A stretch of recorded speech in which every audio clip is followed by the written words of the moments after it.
Bismillahirrahmanirrahim. Assalamualaikum warahmatullahi wabarakatuh.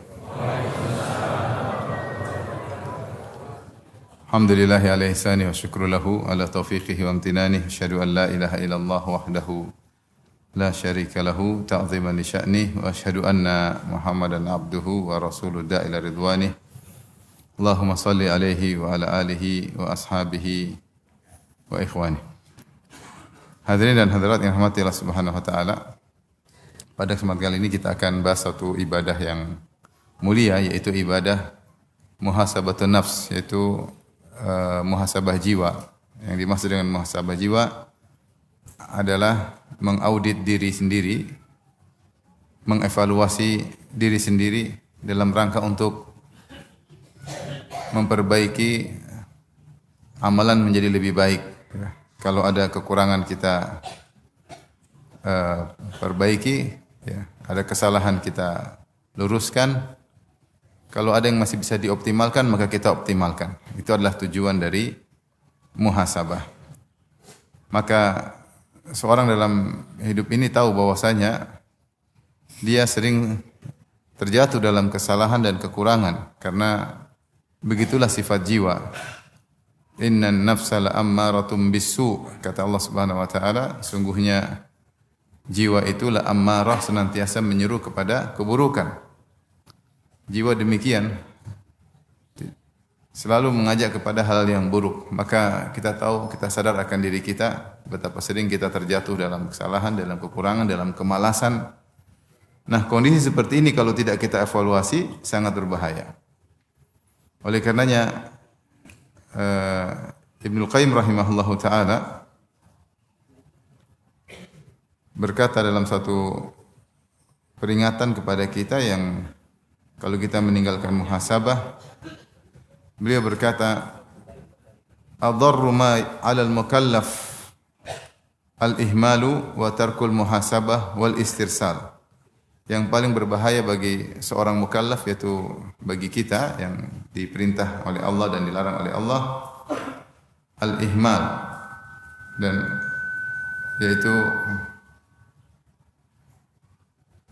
yaitu terlalu cuek, wa tarkul muhasabah. Saya ulangi, Ibnu Qayyim rahimahullah berkata, adarru ma 'alal mukallaf al-ihmal wa tarkul muhasabah. Yang berbahaya bagi seorang yang mukallaf adalah ihmal, yaitu cuek, tarkul muhasabah, tidak melakukan muhasabah, tidak mengaudit jiwa, tidak mengevaluasi diri, wal istirsal, yaitu membiarkan diri tidak dicek-cek terus menerus, wa tashilul umur wa tamsyiyatuha, menggampangkan, meremehkan perkara dan membiarkannya. Fa inna hadza ya'ulu bihi ilal halak. Sikap seperti ini, cuek, tidak memperhatikan diri, tidak mengevaluasi diri, tidak mengaudit diri kita sendiri, ujung-ujungnya adalah membawa kepada kebinasaan. Wa hadza halu ahlil gurur, dan ini kondisi orang yang terpedaya. Yugmit ainaihi anil awaqib wa yumashshil hal. Dia menutup matanya dari mengingat tentang masa depan, tentang akibat yang akan dia rasakan di kemudian hari. Tapi kita lanjutkan. Ibnu Qayyim rahimahullahu taala menjelaskan tentang bahayanya jika kita tidak melakukan muhasabah. Beliau berkata, adarru ma 'alal mukallaf al-ihmal wa tarkul muhasabah wal istirsal. Yang paling berbahaya bagi seorang hamba al-mukallaf adalah pembiaran, meninggalkan muhasabah dan terus menerus tanpa dicek jiwa ini. Wa tashilul umur, menggampangkan urusan, wa tamsyiyatuha, dan menjalankan urusan.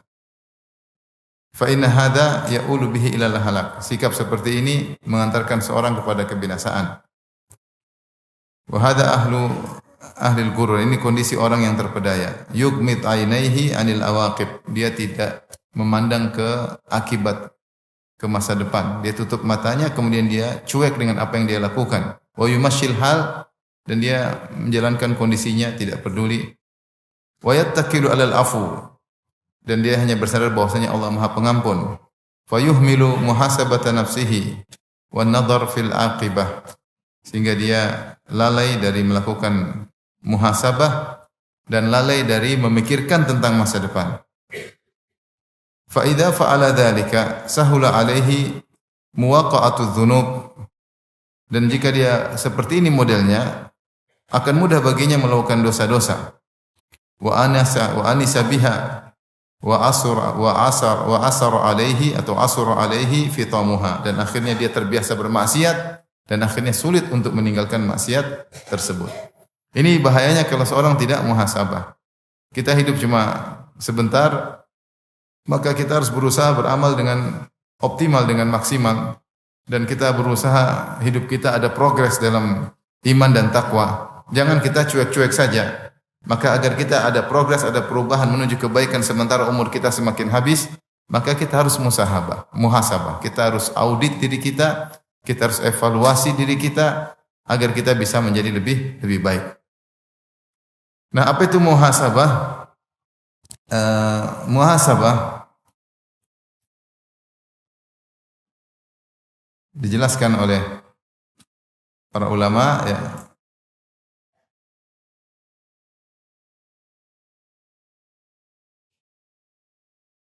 Di antaranya Al-Mawardi rahimahullah dalam bukunya Adabud Dunya wad Din, beliau berkata, an yatasaffah al-insan fi lailatin ma sadara min af'ali naharihi, yaitu seorang ketika di malam hari dia membuka lagi lembaran amal perbuatannya yang dia lakukan di siang hari.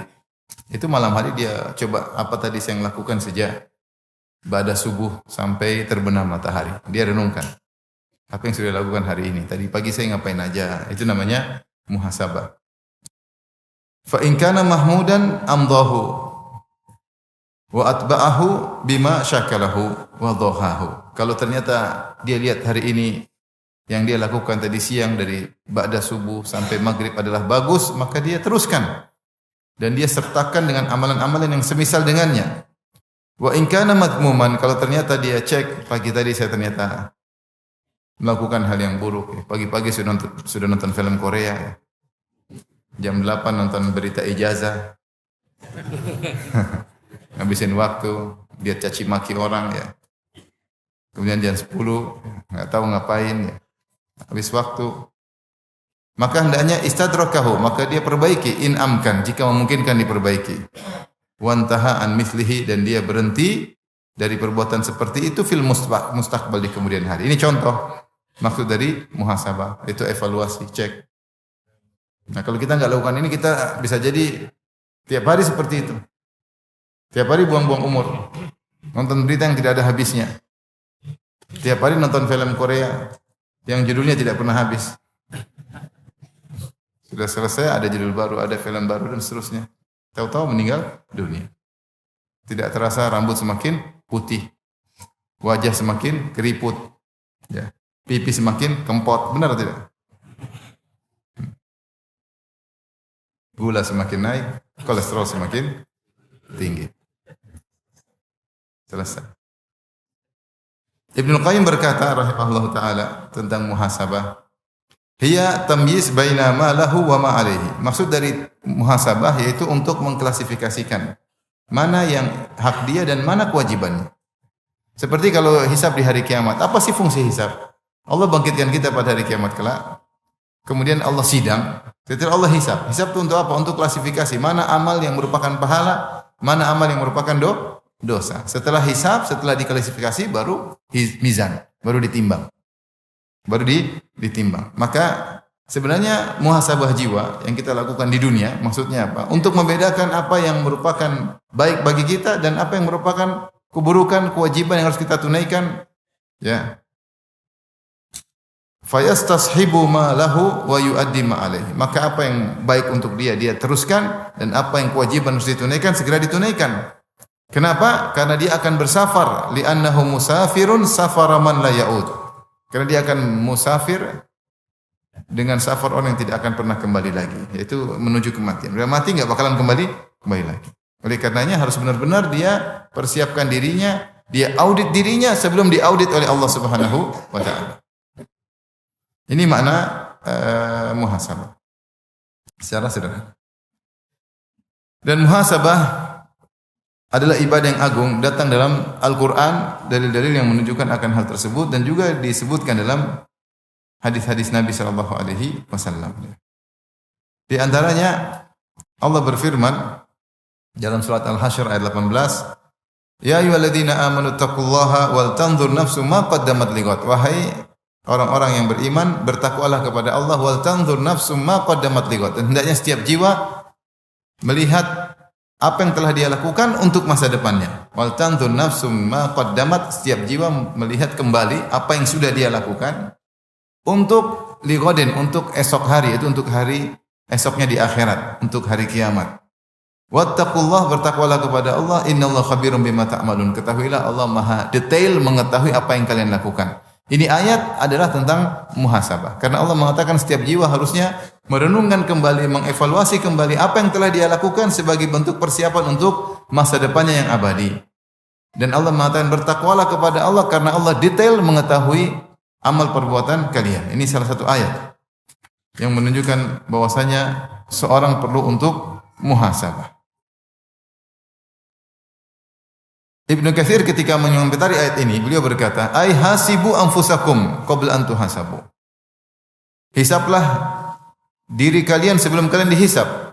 Wanzuru madza dakhartum li anfusikum. Tengok kembali apa yang sudah kalian siapkan bekal pahala untuk masa depan kalian. Minal amalis salihah. Di yaumi ma'adikum, di bertemu dengan hari kiamat, wa ardikum ala rabbikum, tatkala kalian dipaparkan, dihadirkan di hadapan Allah Subhanahu wa taala. Itu ayat ini maksudnya cek kembali persiapan kalian. Karena safar akan jauh dan tidak akan kembali lagi.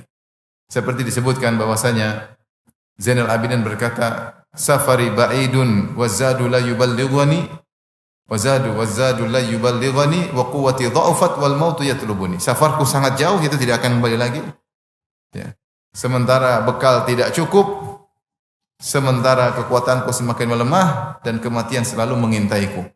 Maka seorang berpikir apa yang mau dia bawa untuk hari kiamat kelak, dan itu tidak bisa dia dapatkan bekal yang banyak kecuali dengan mengecek kembali. Itulah namanya muhasabah. Kemudian juga di antara ayat yang mengingatkan tentang muhasabah, firman Allah dalam surat Al-Qiyamah ayat 2, kata Allah Subhanahu wa taala, "Wala uqsimu bin nafsil lawwamah." Dan sungguh kata Allah, aku bersumpah dengan jiwa yang suka mencela. Ya, dengan jiwa yang suka mencela.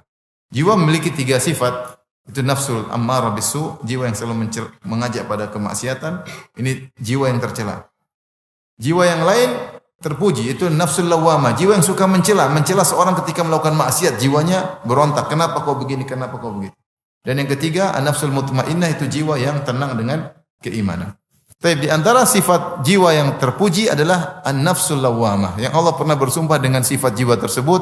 Kata Allah Subhanahu wa taala, "Wala uqsimu bin nafsil lawwamah," dan sungguh aku bersumpah dengan jiwa yang suka mencela.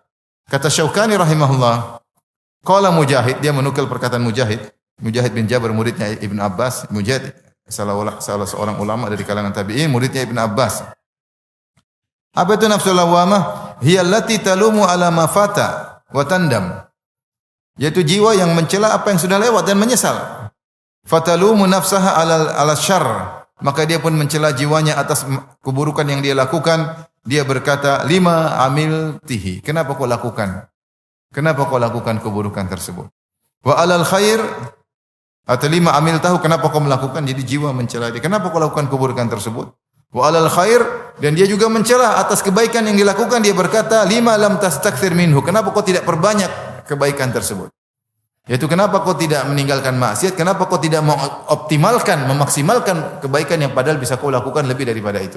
Ini adalah jiwa yang mengajak untuk apa? Muhasabah. Ini bisa muncul kapan-kapan.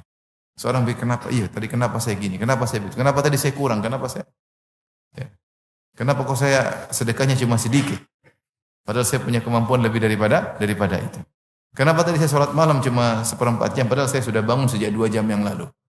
Kenapa tadi bangun tidur saya langsung lihat berita ijazah? Memakan waktu 1/2 jam. Coba tadi saya buat zikir. Ini namanya jiwa nafsu lawwamah, mencela. Kenapa tadi nonton ini? Kenapa tadi gibah ini? Kenapa tadi kau ceritain si fulan? Kenapa kau duduk dengan si fulan, ngobrol dengan si fulan? Ngapain? Jiwanya masih jalan. Jadi namanya masih sensitifnya masih jalan. Ini penting. Jiwa yang mencela. Ini mengajak kita untuk muhasabah. Demikian juga Allah menyebutkan tentang orang-orang bertakwa yang digoda oleh syaitan, kemudian dia muhasabah sebentar, akhirnya mereka selamat. Dalam surat Al-A'raf ayat 201 kata Allah, innal ladzina taqaw idza massahum ta'ifun minasyaitani tadzakkaru fa idzahum mubsirun. Sungguhnya orang-orang yang bertakwa jika digoda oleh syaitan, yaitu syaitan sudah muter-muter, sudah niup-niup, bisik-bisikin, lakukan, coba, macam-macam bisikan. Tadzakkaru, maka mereka pun menghisap, ingat tentang hari kiamat, ingat tentang keagungan Allah Subhanahu wa taala, ingat ini adalah maksiat. Ingat bagaimana kalau ditanya oleh Allah Subhanahu wa taala, tadzakkaru fa idzahum mubsirun, maka mereka pun sadar. Ini tentang ayat-ayat terkait dengan muhasabah. Adapun hadis Nabi sallallahu alaihi wasallam terkait dengan muhasabah, dari Nabi sallallahu alaihi wasallam, beliau berkata, al-kayyis man dana nafsahu wa amila lima ba'dal maut. Orang yang cerdas, mandana nafsahu. Dana nafsahu ada yang mengatakan maknanya man adzalla nafsahu, yang menundukkan jiwanya, itu dia tidak ikut hawa nafsu tapi dia menghinakan hawa nafsunya. Hawa nafsunya ikut dalil, bukan dia ikut hawa nafsunya. Siapa yang merendahkan hawa nafsunya, wa amila lima ba'dal maut, dan dia melakukan amal perbuatan untuk persiapan kematian.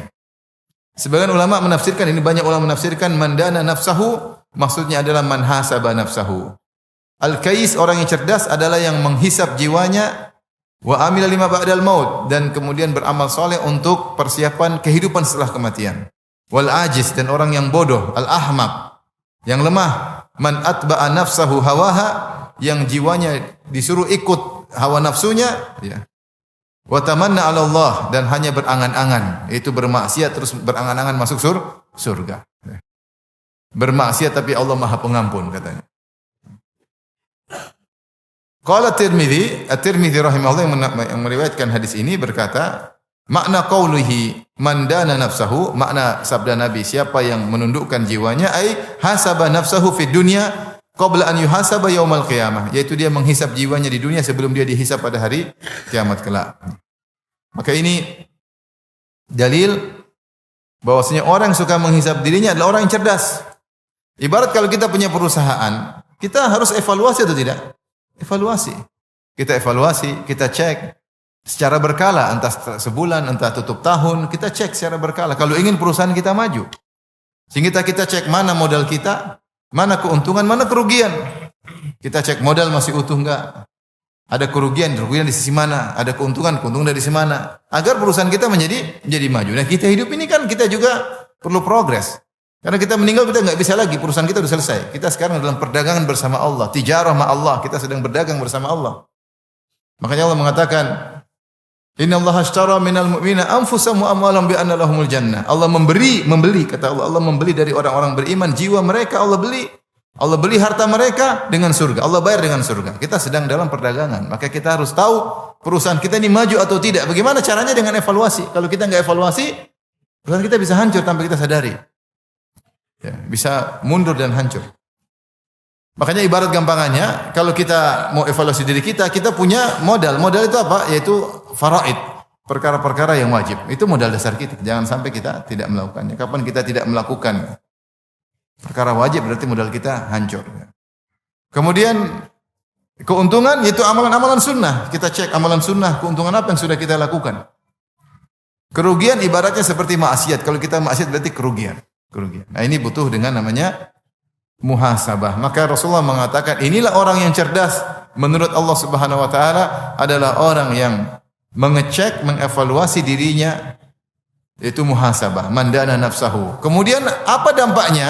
Dampaknya wa alima lima ba'dal maut. Karena dia sering menghisap dirinya, maka dia lebih persiapan untuk beramal soleh untuk kehidupannya setelah kematian, untuk hari akhiratnya. Karena kalau tidak demikian dia akan menyesal.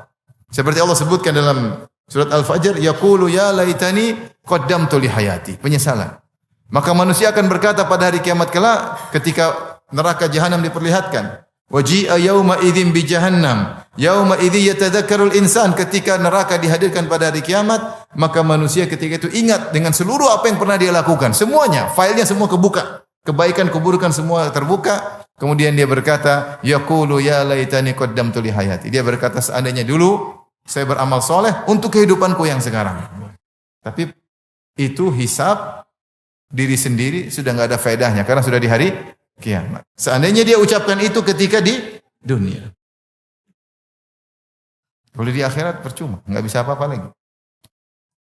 Di antara tafsiran para ulama, orang melakukan ketaatan mengatakan seandainya dulu saya lebih banyak melakukan ketaatan daripada yang pernah saya lakukan. Tapi itulah orang yang cerdas.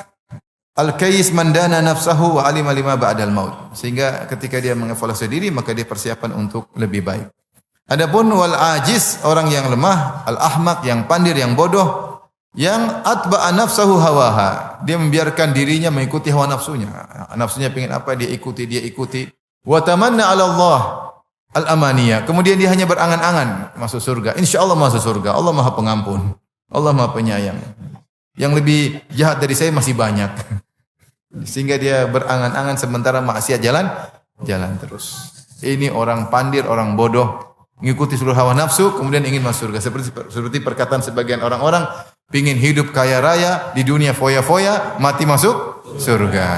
Nah, itu kalau istilah syariat namanya orang pandir. Orang pandir. Enggak ada hidup foya-foya, sedang-sedang happy-happy, kemudian masuk surga, enggak ada ceritanya.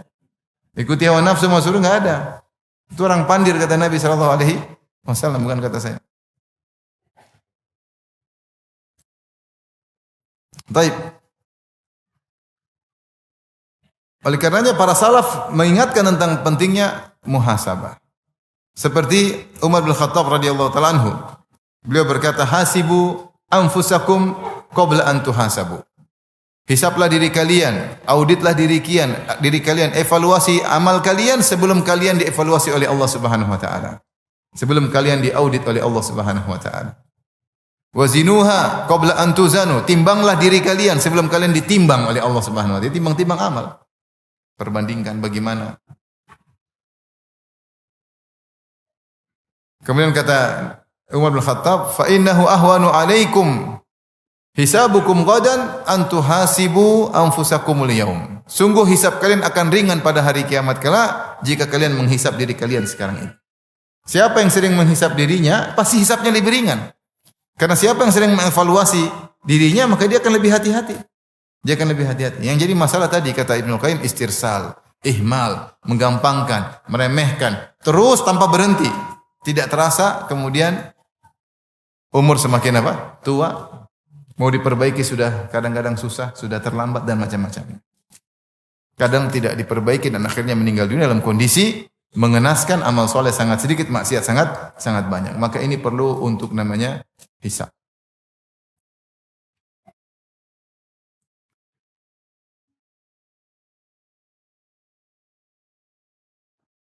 Oleh karenanya disebutkan, ya,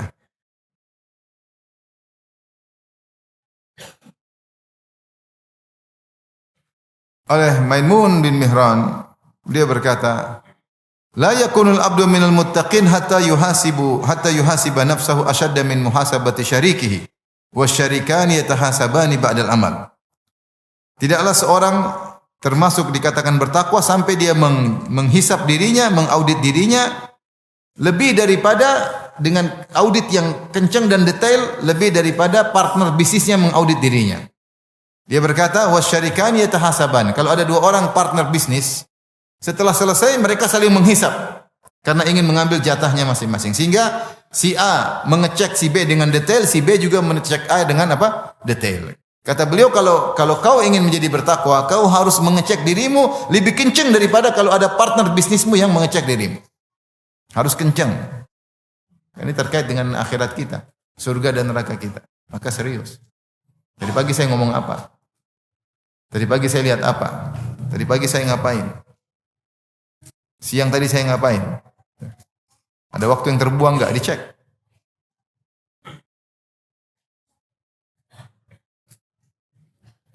Hasan al-Basri berkata, "Al-mu'min qawwamun 'ala nafsihi yuhasibuha lillah." Seorang mukmin dialah yang meluruskan dirinya sendiri, yang menilai dirinya sendiri. Karena Allah Subhanahu wa taala, wa inna ma khaffal hisab ala qaumin hasabu anfusahum fid dunya. Hisab itu menjadi ringan bagi orang yang menghisab dirinya ketika di dunia. Wa syaqqal hisabu ala qaumin akhadhu hadzal amr min ghairi muhasabah. Dan berat hisab bagi orang yang menjalankan kegiatannya tanpa ada evaluasi, tanpa ada hisab. Oleh karenanya Imam Ahmad meriwayatkan dari Wahab bin Munabbih, dia berkata, maktubun fi hikmati Ali Daud, tercatat dalam hikmah-hikmah keluarga Daud. Hakun alal aqil alla yaghfal an arba'i saat. Orang berakal hendaknya jangan lalai dari 4 waktu. Ada 4 waktu yang penting dia perhatikan. Sa'atun yunaji fiha rabbahu. Ada waktu di saat itu dia untuk bermunajat kepada Allah. Dia salat, ya. Dia baca Quran antara dia dengan Allah Subhanahu wa taala. Dia belajar buku agama, dia baca tafsir antara tidak ada istrinya, tidak ada anaknya, antara dia dengan Allah Subhanahu wa taala. Dia berzikir antara dia dengan Allah Subhanahu wa taala. Saat-saat di mana dia bermunajat kepada Rabb-nya, berkhalwat antara dia dengan Allah Subhanahu wa taala. Ini satu waktu. Wa sa'atun yuhasibu fiha nafsahu, dan ada satu waktu dia perlu mengevaluasi dirinya. Kenapa kau begini? Kenapa begini? Kenapa kau enggak begitu? Harusnya kau begini, itu namanya evaluasi diri. Kemudian wasa'atun yakhlu fiha ma'a ikhwanihi alladhina yukhbirunahu bi uyubihi wa yasduqunahu an nafsihi.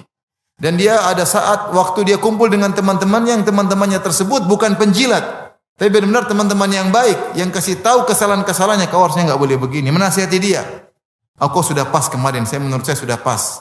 Kau baik. Yang ini adapun yang ini kau salah. Kita butuh teman-teman seperti itu, yang menilai kita, karena kita terkadang ada blind spot, kita enggak tahu kesalahan kita. Dan Rasulullah berkata, al-mu'min mir'atu li akhihi. Seorang mukmin adalah cermin bagi saudaranya. Itu terkadang seorang mukmin tidak bisa melihat kesalahannya, tapi saudaranya bisa melihat apa? Kekurangannya. Maka dia butuh teman-teman yang jujur, yang bukan penjilat. Benar-benar menyampaikan kamu begini, harusnya begini. Itu butuh ada teman-teman seperti itu. Kemudian waktu yang keempat, sa'atun yatakhalla fiha baina nafsihi wa baina ladzatiha fima yahillu wa yajmul fa inna hadhihi sa'ata aunan ala tilka sa'at wa ijmamanil qulub. Dan ada satu waktu dia bersenang-senang dengan dunia yang halal. Jalan-jalan sama istrinya atau jalan-jalan sama istri-istrinya, terserah. Main-main sama anak-anaknya, terserah ya. Mau main-main apa, mau senang-senang, ya ada waktu, boleh. Tujuannya apa? Untuk akhirat, kata Ibnu Qayyim rahimahullah ta'ala, atau kata Imam Ahmad meriwayatkan dari Wahab bin Munabbih, waktu ini yang dia gunakan untuk bersenang-senang adalah penolong bagi dia untuk memperhatikan 3 waktu yang sebelumnya. Dan untuk lebih merefresh kembali jiwa, lebih semangat lagi. Maka butuh waktu untuk apa? Refreshing. Agar kita bisa semangat ibadah, agar kita juga bisa menghisap jiwa kita, agar kita bisa berkumpul dengan teman-teman yang menasihati kita. Maka di antara 4 waktu yang penting tersebut adalah waktu untuk muhasabah. Harus ada waktu kita renungkan. Saya kenapa tadi begitu? Terkadang kita menghisap setiap hari, entah seminggu sekali, entah sebulan sekali. Terkadang Allah mengingatkan kita sehingga kita mengingat kembali, kita hisap. Langsung kita lakukan hisap. Agar kita tidak terjatuh pada kesalahan yang sama. Agar kita bisa lebih baik. Terutama teman-teman yang rambutnya sudah putih semua. Atau yang banyak putihnya. Meskipun yang banyak rambut hitam terkadang mati dulu sebelum yang rambut putih. Baik.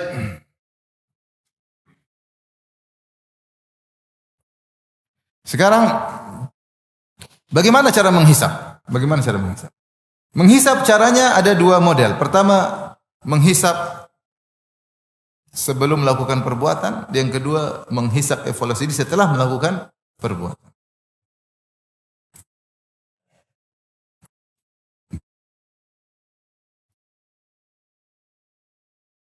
Sekarang yang sudah kita lakukan, kita mulai dari menghisap setelah melakukan apa? Perbuatan. Itu yang Allah sebutkan, wal tanzur nafsum ma qaddamat lighad. Hendaknya setiap jiwa melihat apa yang telah dia lakukan. Berarti tentang masa lalu yang sudah dia lakukan. Lighad untuk dia perbaiki. Untuk dia perbaiki untuk persiapan di masa depan. Ini yang disebut dalam Al-Qur'an. Wal tanzur nafsum ma qaddamat. Hendaknya setiap jiwa melihat apa yang telah dia lakukan. Untuk apa? Untuk persiapan masa depan. Adapun menghisap diri kita terhadap perbuatan-perbuatan yang telah kita lakukan, Maka tadi sudah saya singgung, pertama kita menghisap diri kita pada perkara-perkara yang wajib. Dan itu modal dasar kita. Sudahkah perkara-perkara wajib kita lakukan? Itu sangat penting. Jangan sampai ada perkara wajib tidak kita lakukan. Kalau perkara wajib tidak kita lakukan, maka kita berdosa. Perhatikan apakah seluruh hak-hak orang lain sudah kita tunaikan. Kalau belum ada hak orang lain belum kita tunaikan, segera tunaikan. Tadi kata Ibnu Qayyim rahimahullahu ta'ala. Jangan sampai kita meninggal sementara hak orang tidak kita tunaikan. Ini problem besar. Oleh karenanya ketika Ibnu Umar ditanya, maka dia ditanya, wahai Ibnu Umar, berikanlah aku kesimpulan tentang ilmu. Maka Ibnu Umar mengata, al-ilmu kathir. Ilmu itu sangat banyak. Walakin ini istata'ta an talqallah. Tapi kesimpulan ilmu, kalau kau bisa bertemu dengan Allah, khafifadh dhahr, itu punggungmu ringan. Itu kau tidak menanggung hak orang lain. Kau tidak mikul hak orang lain. Khamisal batan, perutmu kosong, itu kau tidak makan harta haram. Kafal lisan, dan kau menjaga dirimu, tidak menjatuhkan orang lain. Dan kau tidak keluar dari jamaah kaum muslimin, faf'al, maka lakukanlah. Itu kesimpulan ilmu. Maka di antara perkara yang penting, perkara yang wajib kita tunaikan. Sekarang perkara yang wajib antara kita dengan Allah banyak. Sekarang seperti sholat 5 waktu, sudah kita kerjakan dengan baik atau tidak? Ya. Zakat sudah kita tunaikan enggak? Sudah kita hitung dengan baik atau tidak? Puasa kita bagaimana? Kalau punya uang sudah haji atau belum? Masih perkara yang wajib. Terkait antara kita dengan Allah Subhanahu wa taala. Terkait dengan kita dengan manusia banyak. Sudahkah kita menunaikan hak orang tua kita? Suami, apakah sudah menunaikan hak istri direnungkan? Saya sudah tunaikan hak istri saya atau belum? Hak istri punya hak terkait dengan nafkah yang zahirah seperti nafkah sandang pangan papan, kemudian juga nafkah batin. Sudahkah saya ashiruhunna bil ma'ruf, kata Allah, pergaulan mereka dengan baik. Sudahkah saya melaksanakan wasiat Nabi SAW? Istausi bin nisa'i khaira, fa innal mar'ata khuliqat min dhila. Berbuat baiklah kepada wanita dengan sebaik-baiknya, karena wanita itu tercipta dari tulang rusuk yang bengkok. Itu sabar dalam menghadapi mereka. Yang disuruh sabar perempuan atau laki-laki? Laki-laki. Ibu senang nih, saya ulangi. Subhanallah. Sudahkah kita menjalankan hak istri kita? Kalau enggak, kita akan dituntut oleh istri kita hari kiamat kelak. Sekarang hak yang terkait dengan nafkah yang zahir, sandang pangan papan, cek. Sudah kasih rumah atau belum? Kalau enggak punya rumah, sewain rumah. Sudahkah istri saya punya tempat tinggal privasi? Atau selama ini saya ganggu? Adik saya tinggal di situ, ponakan saya tinggal di situ, ibu saya tinggal di situ, sehingga istri saya terganggu, tidak bisa menjalani privasinya. Itu enggak boleh. Kecuali darurat. Istri punya hak rumah privasi secara sendiri. Taib baju. Apakah sudah belikan baju? Kalau mampu belikan baju. Baju tidur ada, baju keluar ada, baju pengajian ada, baju di rumah ada. Benar enggak ibu-ibu? Tinggal bilang, Abi baju saya sudah robek. Oh sabar, enggak apa-apa. Sabar. Sabar. Padahal ada duit. Enggak boleh. Itu namanya sandang, harus dipenuhi. Papan dipenuhi. Pangan, kasih makan sehari 3 kali. Kalau udah gemuk berarti udah berhasil. Masya Allah. Abi berhasil. Dia nggak boleh nuntut makanan. Itu sudah. Berat badan sudah jelas. Anti semakin berbobot. Masya Allah. Nah, itu insya Allah bisa. Sekarang lanjutkan dengan masalah tadi. Kewajiban mempergauli dengan cara yang baik. Kebutuhan biologisnya sudahkah kita tunaikan? Bergaul dengan baik, sabaran menghadapinya. Sudahkah kita mendidiknya? Karena Allah berfirman, "Qu anfusakum wa ahlikum nara." Lindungilah diri kalian, keluarga kalian. Istri harus kita didik, kita ngajak juga istri. Ngaji, kita beri pengarahan. Kita arahkan dia menjadikan dunia di tangannya, hati di akhiratnya. Kita menjadikan orientasinya adalah orientasi akhirat, atau kita rusak dia, justru kita menjadikan dia orientasinya dunia. Saking sayangnya kita belikan ini, belikan ini. Sehingga akhirnya dia sudah jarang baca Quran. Dia mulai sering lihat Shopee. Sedikit-sedikit Shopee. Yang ngajarin siapa? Kita. Ngajarin dia duniawi. Kita kenalkan dengan ummahat-ummahat yang sosialita, yang kerjaannya pegang tas-tas branded, ya, meskipun KW. Akhirnya istri kita mulai senang dengan seperti itu. Akhirnya duniawi. Yang tadinya mungkin sholat malam, menangis dalam tangisannya, sudah nggak ada sholat nangis lagi. Selesai. Kita rusak istri kita. Mungkin nggak?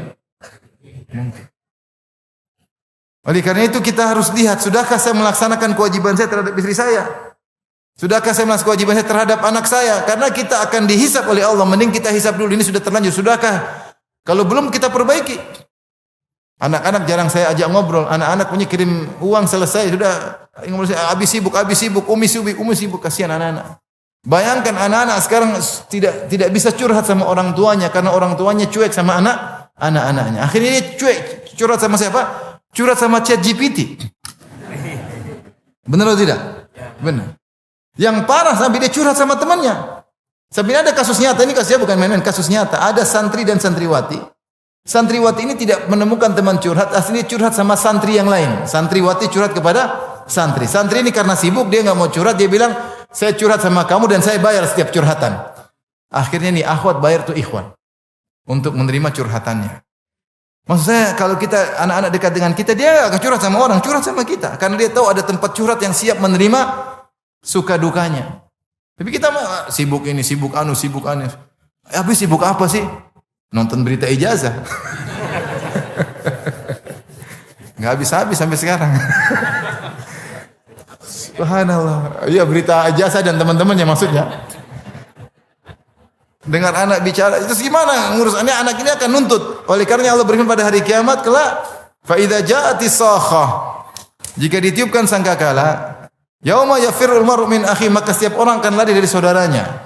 Wa ummihi wa abi, dia kabur, ibunya datang dia kabur. Harusnya kalau lagi dahsyat orang kan berdekat-dekatan, ya enggak? Pengen ketemu ibunya, bapaknya supaya saling tolong menolong, bahu membahu. Ini hari kiamat pada kabur. Ibunya dia enggak mau ketemu ibunya, bapaknya kabur, istrinya kabur, suaminya kabur, tidak mau dituntut.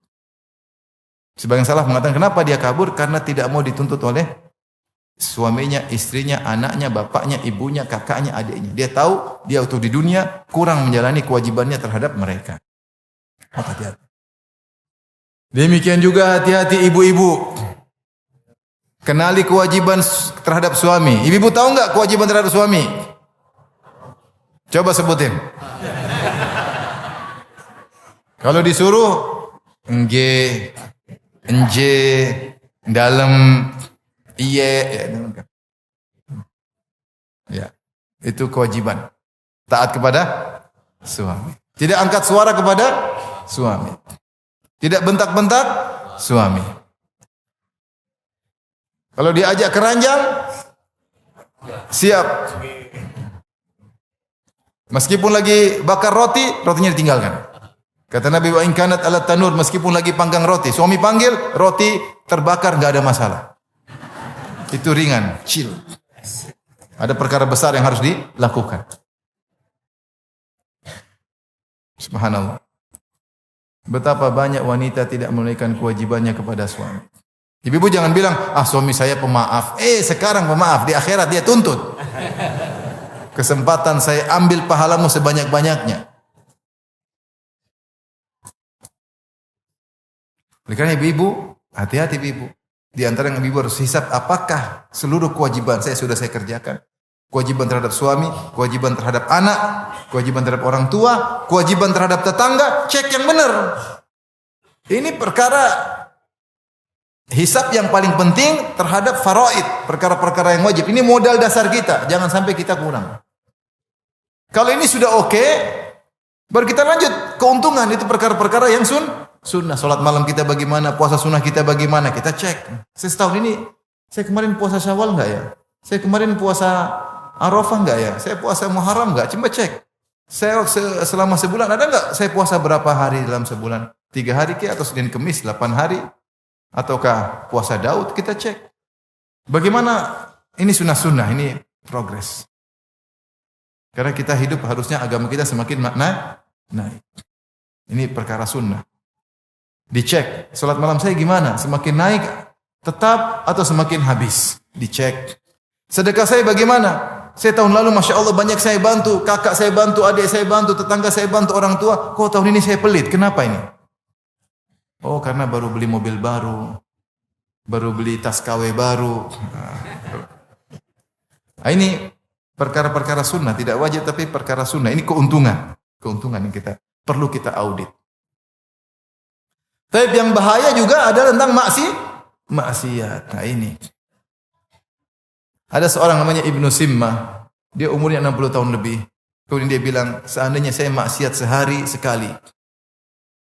Sekarang 60 tahun, 60 kali 365 hari, 20 ribu hari.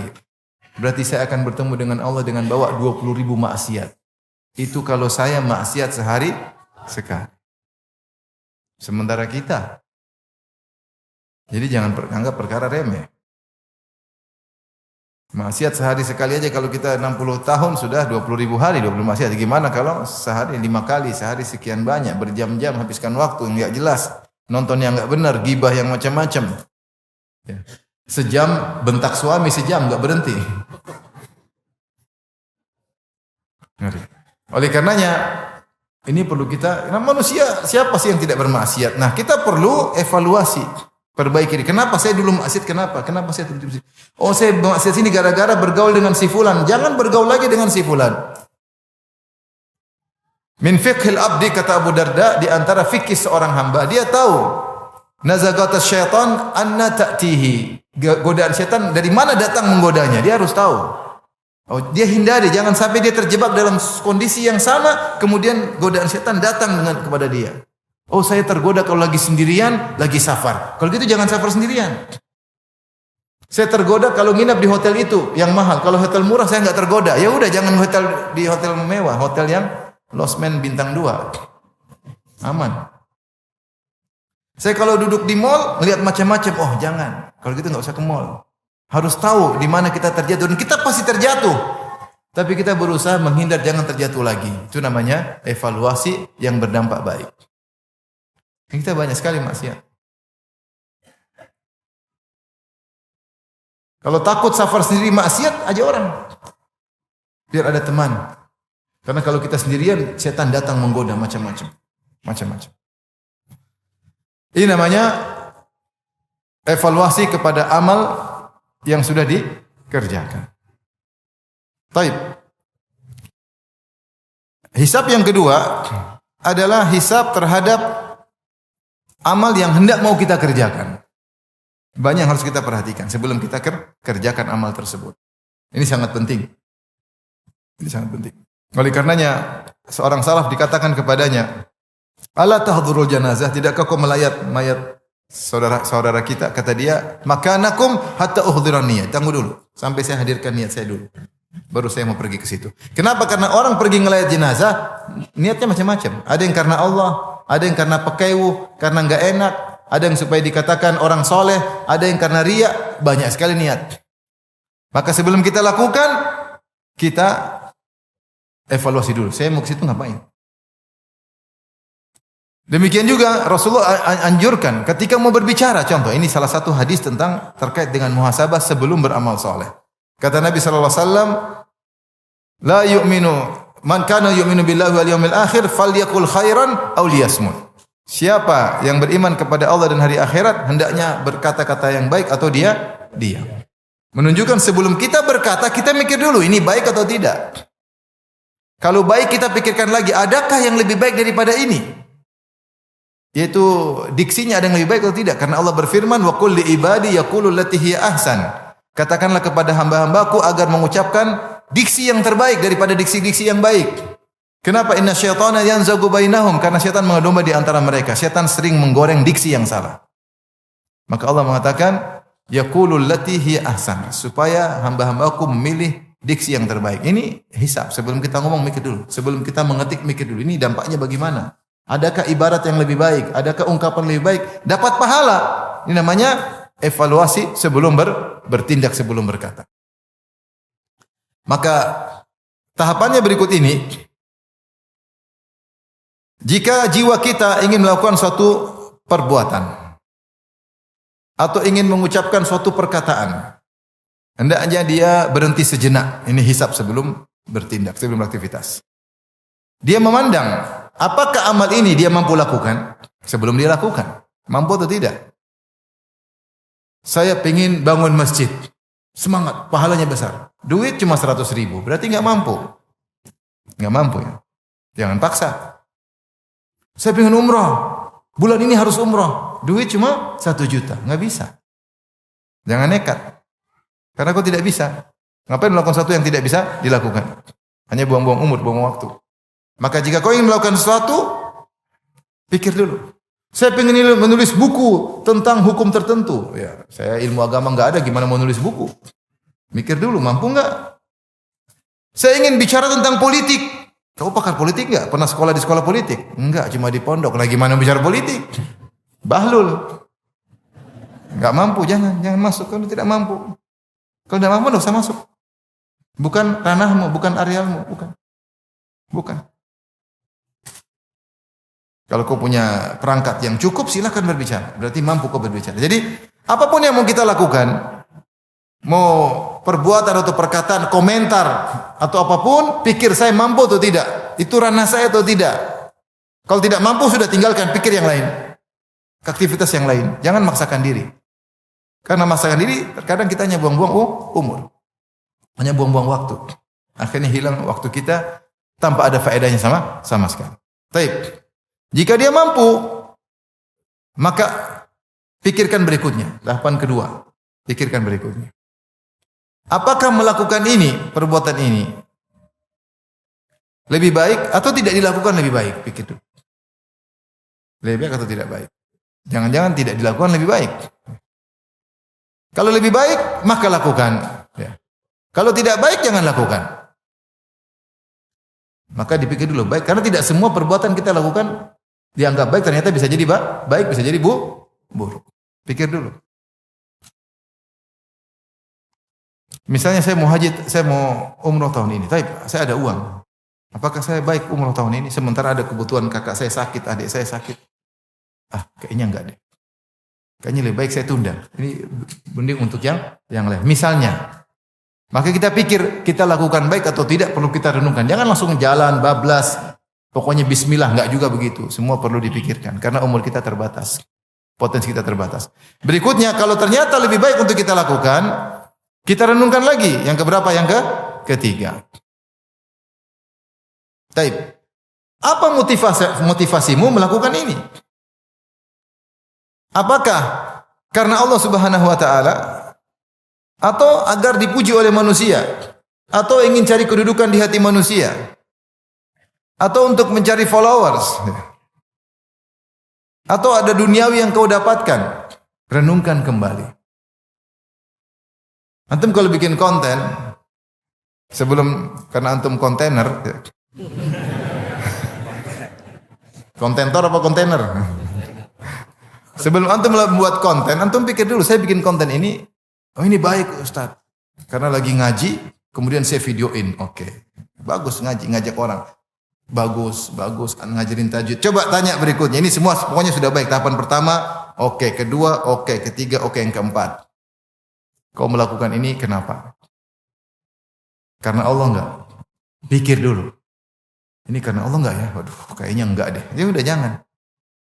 Pasti dampaknya buruk kalau kita riya. Pasti dampaknya buruk. Allah kasih dampak yang buruk, cepat atau lambat. Makanya dalam seorang salaf mengatakan man talaba al hadits li ghairillah mukira bihi. Siapa yang mencari ilmu hadis bukan karena Allah, Allah akan bikin makar kepada dia. Kelihatannya dia jaya ya, tapi dia hancur nanti di balik itu. Kenapa? Karena niatnya tidak benar. Meskipun semua orang tepuk tangan sama dia. Meskipun semua orang kagum sama dia. Meskipun semua orang terpesona dengan dia, tapi niatnya tidak karena Allah, suatu saat dia akan hancur cepat atau lambat. Kalau tidak hancur di dunia, hancur di akhirat. Maka benar-benar cek. Misalnya ada seorang jalan sama Ustaz, kemudian dia bikin konten. Lagi sama guys, gue lagi sama Ustaz Firanda guys. Baik, dia bikin gayas-gayas gitu, ngegas gitu. Tujuannya apa? Dia posting. Kita nggak bisa tuduh orang tuh ya. Dia tanya sendiri. Tujuannya apa? Oh, mau kasih senang anak dan istri. Oke. Bisa istri anak biar semangat. Itu mungkin ada manfaatnya. Tapi kenapa aku masukin di Facebook? Kan bisa kirim japri ke istri. Abi lagi sama Ustadz nih, lagi nuntut ilmu. Bisa nggak? Bisa. Kenapa dimasukkan? Kenapa kau masukkan di Facebook? Kenapa kau masukkan di Instagram? Coba tanyakan kenapa. Oh, karena saya belum nikah Ustadz. Supaya akhwat tahu saya teman Ustadz. Jadi ikhwan kibar.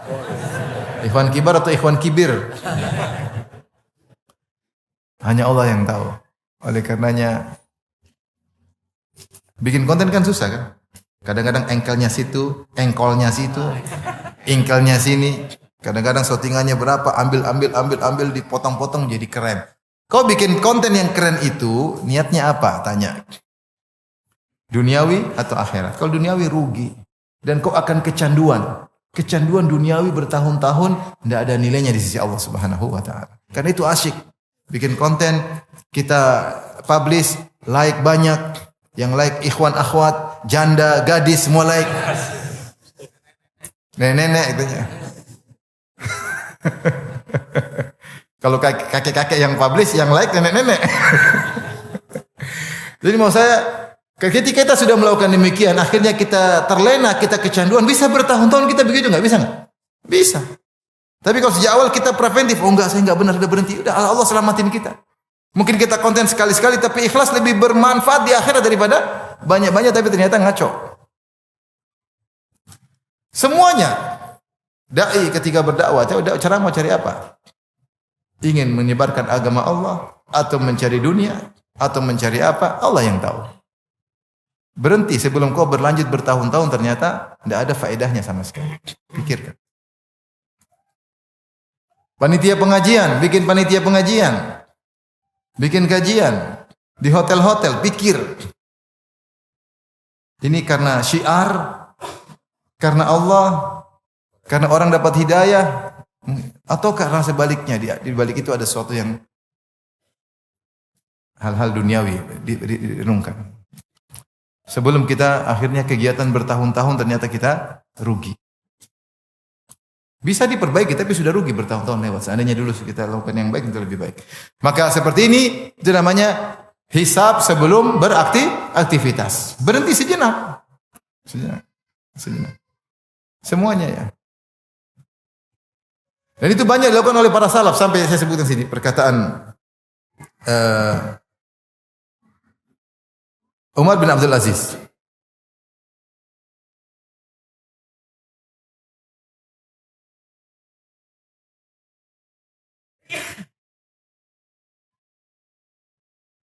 Wa kana Umar bin Abdul Aziz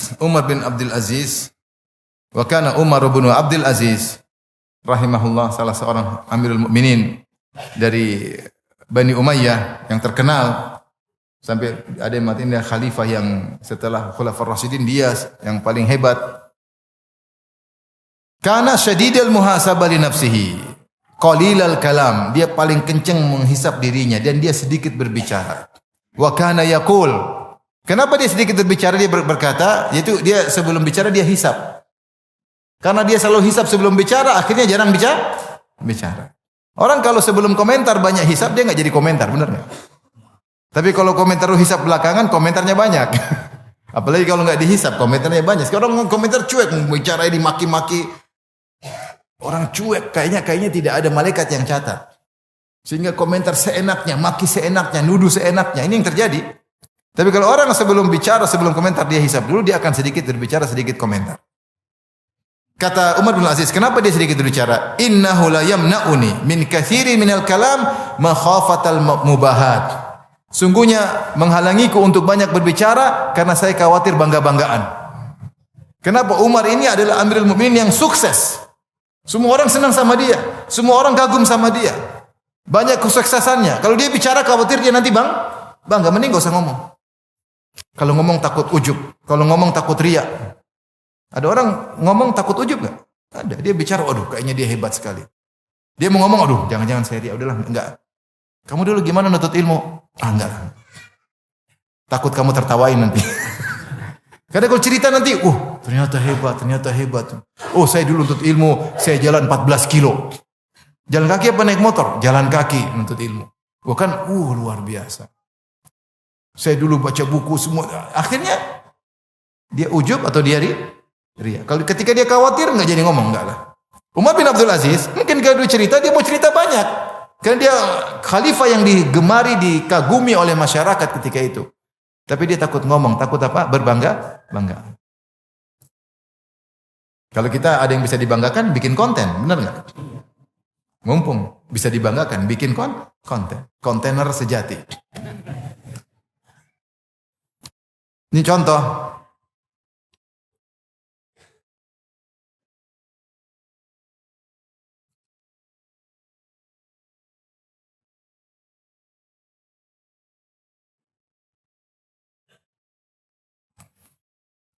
Taib. Kemudian ikhwan yang dirahmati Allah Subhanahu wa taala. Itu tadi cara kita menghisap sebelum kita beramal. Di antaranya juga ada poin-poin yang harus kita pahami. Apa sih yang kita akan dihisap oleh Allah pada hari kiamat? Itu salah satu poin sehingga sebelum kita beramal kita menghadirkan ini perkara-perkara yang akan dihisap. Secara umum, seluruh amal perbuatan kita akan dihisap secara umum.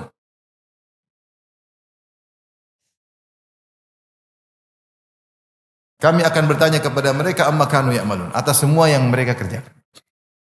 Fa wa rabbika lanas'alannahum ajma'in amma kanu ya'malun. Kata Allah, demi Rabbmu, kami akan bertanya kepada mereka semua perbuatan yang mereka lakukan. Secara umum semua amal perbuatan kita, semua penglihatan kita, pendengaran kita, ucapan kita, aktivitas kita, semua akan dihisap oleh Allah Subhanahu wa taala. Namun di sana ada dalil-dalil secara detail, secara tegas tentang perkara-perkara tertentu yang membuat kita harusnya lebih perhatian terhadap perkara-perkara tersebut karena kita tahu kita akan dihisap tentang perkara-perkara tersebut. Sehingga kalau kita menghadirkan hal tersebut, kita lebih hati-hati ketika beramal. Lihatlah Umar bin Khattab radhiyallahu anhu. Umar bin Khattab radhiyallahu anhu, apa kata dia? Law atharat baglatun fil Iraq, la dhanantu anna Allah sa'iluni lima lam tusawwi lahal ard ya Umar. Umar bin Khattab radhiyallahu anhu waktu itu adalah khalifah Amirul Mukminin dan dia ibu kotanya di Madinah. Dan waktu itu kekuasaan kaum muslimin sudah meluas sampai ke Irak. Apalagi Persia sudah dikuasai. Irak dulu tempatnya Persia. Dikuasai. Maka Umar berkata, seandainya ada seekor begol yang tersungkur di Irak. Karena begol fungsinya mengangkat barang-barang kaum muslimin. Ternyata begol tersebut tersungkur gara-gara jalannya tidak rata. Padahal sedang membantu proses kegiatan pengangkutan kaum muslimin. Kata Umar, maka saya yakin Allah akan tanya kepadaku, kenapa kau tidak ratakan jalan di Irak wahai Umar sehingga begol bisa jatuh? Bayangkan Umar, dia merasakan dalam dirinya, dia akan dihisap oleh Allah. Bukan cuma terkait manusia yang dia pimpin. Bahkan dia akan ditanya tentang hewan yang ada di bawah naungannya. Orang seperti ini gimana dia tidak menjadi pemimpin yang mulia? Sehingga dia selalu hadirkan dalam dirinya, saya bakalan dihisap, saya bakalan dihisap. Ini contoh ketika orang menghadirkan dirinya, saya bakalan dihisap dalam perkara-perkara tertentu, maka dia akan lebih hati-hati. Baik, perkara-perkara apa saja yang secara spesifik Allah sebut Allah akan menghisapnya. Di antaranya adalah Allah akan menghisap tentang tauhid dan kesyirikan. Allah mengatakan, aina syurakaukumul ladzina kuntum tas'umun. Hari kiamat kelak Allah bertanya, mana sekutu-sekutu kalian yang kalian persangkakan, yang kalian ibadahi? Allah akan tanya tentang kesyirikan yang dilakukan. Ini pertanyaan yang paling berat bagi para musyrikin. Allah tanya kepada mereka, mana sembahan-sembahan kalian? Apakah bisa membela kalian? Mana? Allah tanyakan. Kemudian Allah hadirkan sembahan-sembahan mereka ternyata berlepas diri. Malaikat berlepas diri, Nabi Isa berlepas diri. Ini akan ditanya oleh Allah tentang kesyirikan. Antara syirik dan tauhid Allah akan tanya. Allah akan hisap. Di antara yang disebutkan dalam Al-Quran yang Allah akan hisap adalah janji. Kata Allah, wa aufu bil ahdi innal ahda kana mas'ula. Tunaikanlah janji. Sungguhnya janji akan ditanya oleh Allah Subhanahu wa taala. Berarti akan dihisap oleh Allah Subhanahu wa taala. Demikian juga itu janji di antara manusia. Apalagi janji kepada Allah Subhanahu wa taala. Wa laqad kanu ahadullah min qabl la yuwallunnal adbar wa kana ahdullahi mas'ula. Dalam surat Al-Ahzab. Kalau tadi dalam surat Al-Isra. Kata Allah Subhanahu wa taala, sungguh mereka sebelumnya telah berjanji kepada Allah tidak akan mundur. Ternyata mereka kabur. Sungguhnya janji mereka kepada Allah akan ditanya oleh Allah Subhanahu wa taala. Siapa yang bernazar, hati-hati. Berjanji kepada Allah, ini uahidullah, aku berjanji kepada Allah, aku berjanji. Kalau kita berjanji kepada presiden aja kita enggak berani langgar, apalagi berjanji kepada Allah Subhanahu. Akan ditanya oleh Allah Subhanahu wa taala. Ditanya, di antara yang akan ditanya adalah pendengaran, penglihatan dan hati. Kata Allah Subhanahu wa taala dalam surat Al-Isra, "Wa la taqfu ma laysa laka bi'ilm." Jangan kau ikuti sesuatu yang kau tidak punya ilmu tentangnya. Inna sam'a, sungguhnya pendengaran, wal basara, penglihatan, wal fuad, dan hati, kullu ulaika kana anhu mas'ula. Semuanya akan ditanya oleh Allah Subhanahu wa taala. Apa yang sudah kita lihat? Lihat apa aja selama ini. Kalau orang buta, dia selamat dari pertanyaan tersebut. Kalau orang tuli, dia selamat dari pertanyaan tersebut. Tapi kita yang bisa melihat, bisa mendengar, kita tidak akan selamat. Kita akan ditanya oleh Allah Subhanahu wa taala. Hati pun akan ditanya tentang hasad, tentang dengki, tentang ikhlas, tentang tawakal, tentang sombong, tentang tawadhu. Hati akan ditanya. Sudah banyak yang kita nonton. Seandainya kalau kita buka YouTube, terus nonton film Korea, bakalan ditanya nggak? Ibu-ibu, tanyalah. Akan ditanya, kenapa 1 jam nonton film Korea? Pasti ditanya. Jangan disangka lewat begitu saja, akan ditanya. Maka hati-hati, tidak semua boleh kita lihat. Dan kita harus siap jawaban. Saya suka berita olahraga. Saya nonton berita olahraga. Tapi apakah saya siap ditanya kalau ternyata setiap hari saya nonton berita olahraga 5 jam dan sebulan penuh 5 jam tiap hari? Al-Quran tidak saya baca, saya nonton berita ini, berita nonton bola ini. Ini kan mubah Ustaz, iya mubah. Nonton bola, mata nonton bola terus. Tapi 1 hari 5 jam, 1 hari 3 jam, selama 30 hari. Siapkah kau ditanya? Kalau siap nonton aja terus. Tapi akan ditanya. Hukumnya perkara mubah, tapi kalau keseringan, akhirnya melalaikan yang lain. Kecuali kamu pemain bola, ini kerjaan saya ya Allah, ya sudah. Kamu apa kerjaannya? Penonton. Siap, silakan. Ya, saya juga suka. Saya suka main tenis meja, saya suka lihat orang main tenis meja. Tapi kalau berlebihan nggak bisa. Kita akan ditanya, apa yang kau lihat? Apakah pantas habiskan umurmu untuk nonton ini? Sampai berjam-jam, berulang-ulang tiap hari? Sesekali mungkin. Karena semua yang dilihat, yang didengar akan ditanya oleh Allah Subhanahu wa taala. Kemudian yang diantara ditanya oleh Allah Subhanahu wa taala secara umum seluruh kenikmatan. Kata Allah, "Tsumma latus'alunna yauma idzin 'anil na'im." Kemudian kalian akan benar-benar ditanya tentang seluruh nikmat yang kalian rasakan. Sampai Nabi ditanya, apakah korma dan air akan ditanya oleh Allah. Ya, ditanya apa? Di mana kau gunakan untuk mensyukuri nikmat tersebut? Nikmat yang Allah berikan kepadamu, apa yang kau gunakan untuk bersyukur kepada Allah Subhanahu wa taala? Oleh karena dalam hadis disebutkan Allah menghadirkan orang yang mujahid, yang ahli perang. Kata Allah, kata Nabi, fa'arrafahu ni'amahu fa'arrafaha. Allah ingatkan dia tentang nikmat-nikmat yang Allah pernah berikan pada dia. Itu jago berkelahi, jago kelahi, jago mainkan pedang, berani, panglima, pandai mengatur pergerakan, peperangan macam-macam. Pertanyaan berikutnya, dia kenal semua nikmat tersebut. Pertanyaan berikutnya, wa ma amilta fiha. Apa yang kau lakukan dengan nikmat-nikmat tersebut? Mana bentuk syukurmu kepada nikmat tersebut? Maka dia bilang, saya berjihad karena engkau sampai mati syahid. Kata Allah, kadzabta, kau dusta, tetapi karena kau riya, masukkan di neraka. Yang kedua, orang yang alim, fa'arrafahu ni'amahu fa'arrafa. Allah ingatkan nikmat yang Allah berikan kepada orang alim tersebut. Mungkin cerdas, kuat hafalan, pandai berorasi.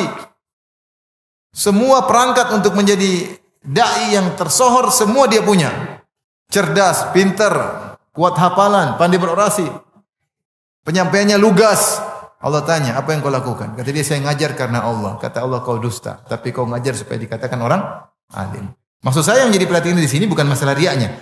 Yang menjadi pertanyaan adalah nikmat tersebut akan ditanya bagaimana penggunaannya. Itu yang ditanya. Akan ditanya oleh Allah Subhanahu wa taala. Maka seorang ketika memiliki kenikmatan, apalagi memiliki kelebihan, maka hendaknya dia cek ya. Apakah dia sudah syukuri nikmat tersebut? Kalau belum, maka repot. Maka ini harus kita ingat. Nikmat-nikmat akan ditanya oleh Allah Subhanahu wa taala. Maka kalau kita nikmat terlalu banyak, bagi-bagi. Jangan semua kita borong terus kita tidak bisa tanggung jawab. Bagi-bagi. Ada uang, bagi-bagi. Jangan simpan-simpan nikmat terlalu banyak, ditanya, ngapain uangnya? Disimpan. Apa tugasmu?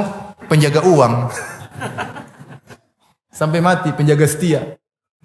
Orang pelit kan gitu. Orang pelit itu fungsinya penjaga uang. Berangkas setia itu namanya orang pelit. Udah mati selesai. Uangnya kasih ke orang, tapi dia setia menjaga berangkas tersebut.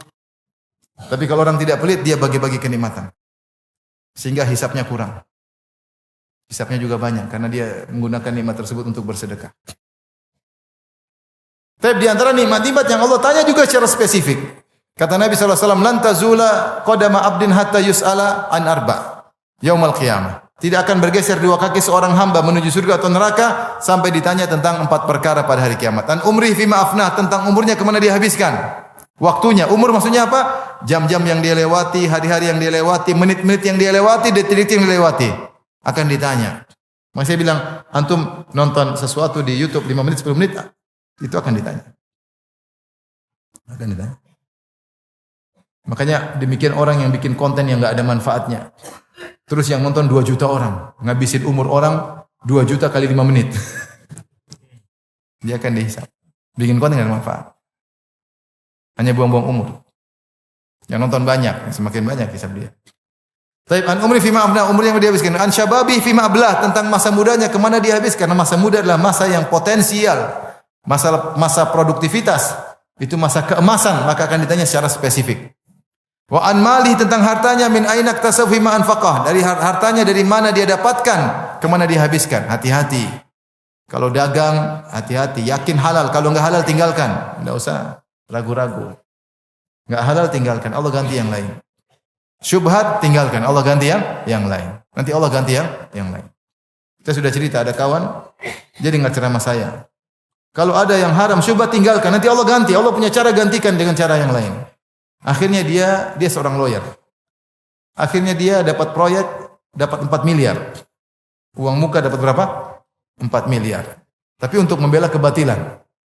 Dia ingat, saya ingat pesan Ustaz Firanda. Akhirnya udahlah, saya enggak terima. Insya Allah Allah ganti. Terus teman-teman dia tanya, saya waktu juga di situ. Terus Allah udah ganti belum? Belum. Akan diganti cepat atau lambat, jangan khawatir. Kalau enggak di dunia, diganti di mana? Di akhirat. Enggak usah khawatir. Syubhat tinggalin. Daripada antum dihisab pada hari kiamat kelak. Ada visa percepatan, jangan ambil.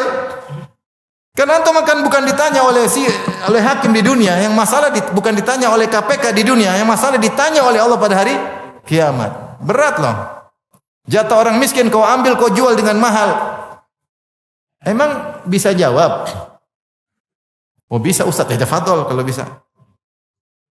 Enggak usah ragu-ragu, kalau haram tinggalin. Rezeki banyak kok. Syubhat tinggalkan, Allah akan ganti. Kata Nabi SAW, Inna ruhal kudusi nafatha fi rawi, bahwasanya Jibril mewahyukan kepadaku, anna nafsan lan tamuta, jiwa tidak akan meninggal hatta tastawfiya rizqaha, sampai sempurna rezekinya. Tidak akan meninggal kecuali sempurna sudah rezekinya. Kalau memang ada jatah 1 gelas susu belum kau minum, kau tidak bakalan mati sampai kau minum 1 gelas baru mati.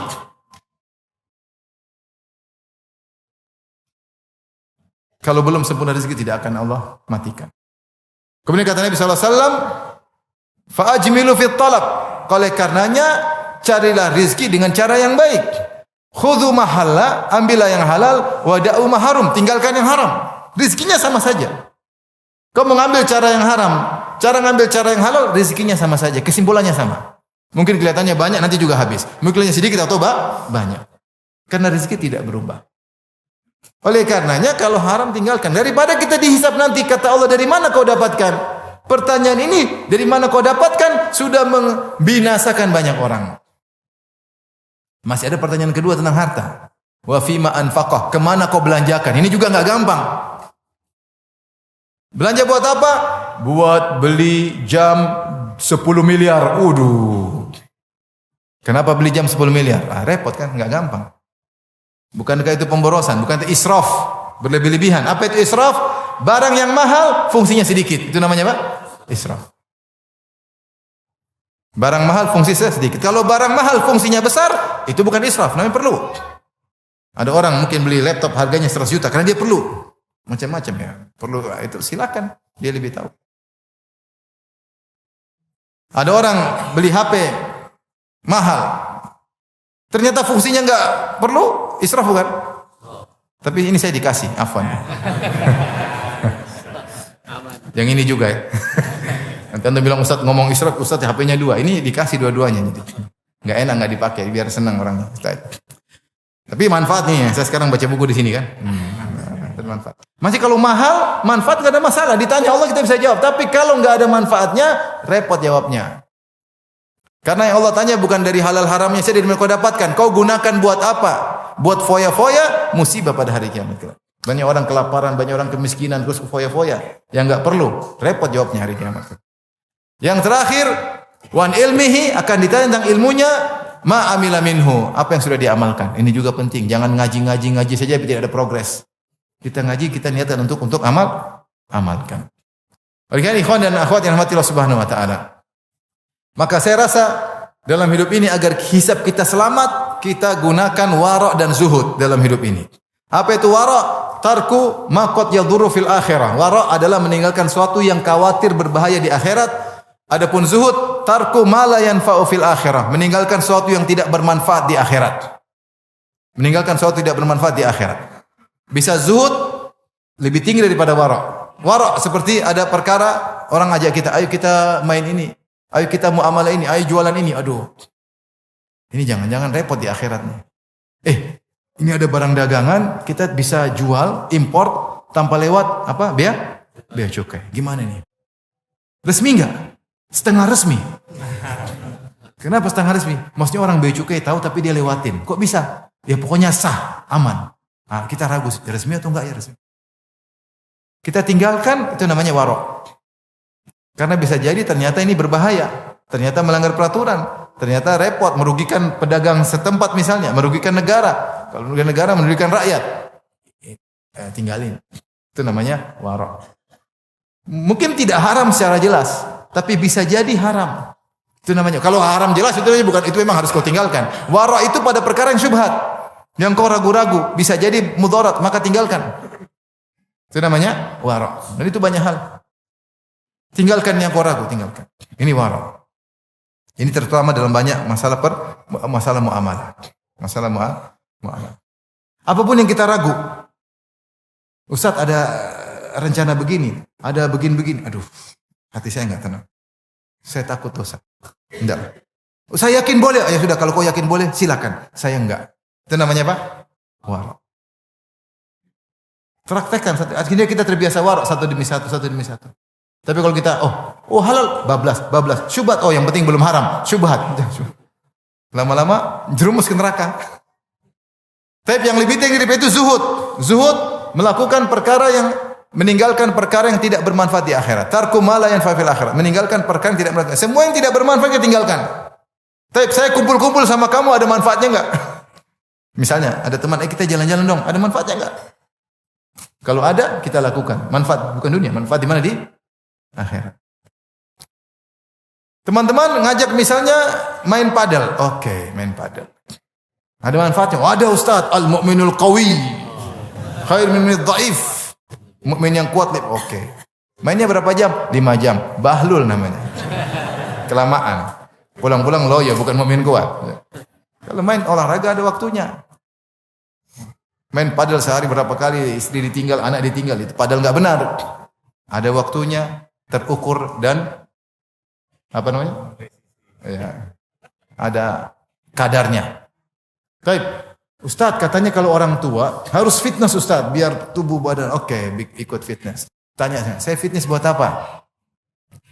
Supaya badan sehat untuk kuat beribadah. Supaya badan sehat untuk kuat angkat istri. Oke. Niat baik semuanya. Oke. Silakan. Ada kadarnya, ada ukurannya. Jangan berlebihan. Jangan mengorbankan yang lain. Berarti fitness itu ada manfaatnya, ada pahalanya. Karena kau niatkan untuk akhiratmu. Kalau begitu lakukan. Kau fitness buat apa? Supaya kekar Ustaz. Supaya pakai baju ketat Ustaz. Supaya bencong-bencong terfitnah Ustaz. Itu repot kalau itu. Sudah badan jadi pasti bagi baju apa? Ketat. Yang tertarik bencong. Kalau kau fitness juga ibarat itu enggak benar, itu bukan untuk akhirat. Itu bukan untuk apa? Akhirat. Itu buang-buang waktu namanya. Tapi kalau kau niat untuk akhirat supaya kuat, silakan. Maka selalu kita renungkan, kenapa saya begini? Ada tujuan akhirat, ada lakukan, kalau enggak. Maka ada cerita menarik, Imam Bukhari saya bacakan. Kisah menarik Imam Bukhari. Sampai dia memikirkan segala sesuatu, dia hisap dirinya. Ya, dia hisap dirinya.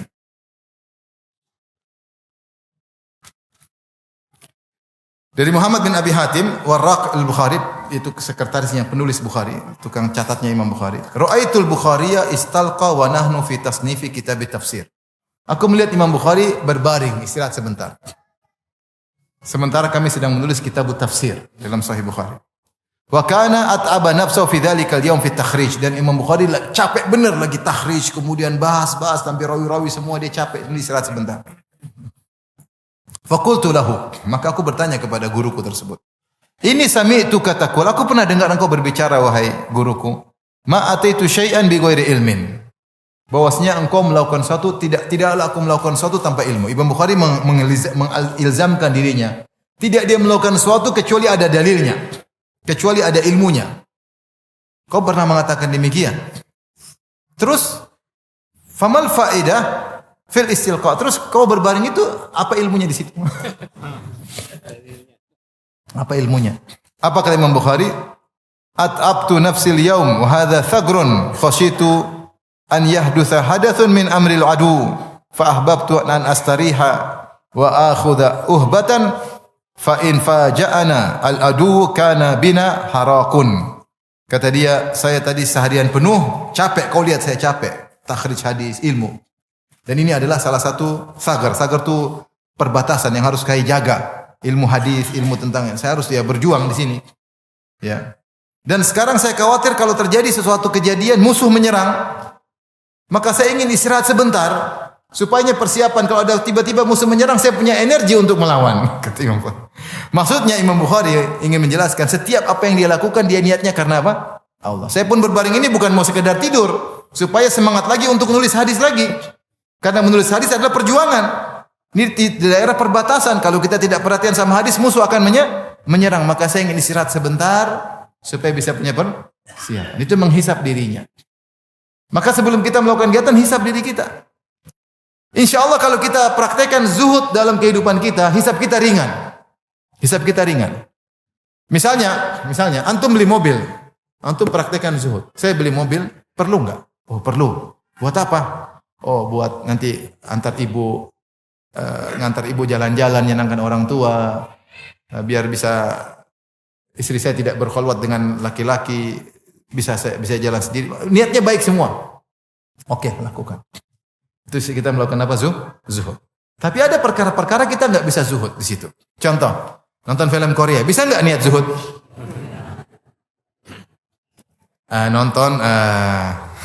Supaya apa?